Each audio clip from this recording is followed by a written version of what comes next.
In today's video, I am going to teach you how to create editable templates using Canva. Editable templates are a great way to let your customers or team personalize a design without ever touching your original file.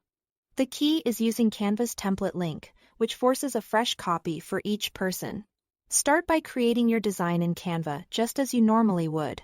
Build out your pages, add your text boxes, and, for any photo areas, use frames so people can drag and drop their own images easily. Frames are those shaped placeholders you'll find under Elements. They make swapping photos foolproof and keep layouts intact. Include clear sample text like headline, subheading, or body so users know what to replace, and keep your spacing consistent with guides and alignment tools. If there are elements you don't want moved, you can lock them in place while you design. Give your file a clear name so it looks professional when someone opens their copy, and stick to fonts and elements available in Canva's library to ensure everything displays correctly.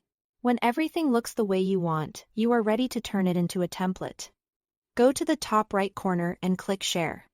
This is where most people accidentally grab a regular edit link, which would let others change your original. We don't want that. Instead, open the drop-down next to the link options and look for Template Link. If you don't see it right away, click More to reveal additional options. Choose Template Link. Then click Copy. That specific link tells Canva to prompt anyone who clicks it to make their own copy of the file. They'll edit their version, and your master design stays untouched. It's simple, secure, and saves you from version chaos. Now deliver the link to your users in a way that's easy to access. Paste it into a PDF guide, a thank you note, or an email after purchase.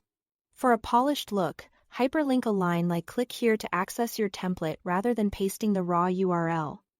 And include a short note explaining that they'll be asked to make a copy before editing. That little bit of context reduces confusion and support questions.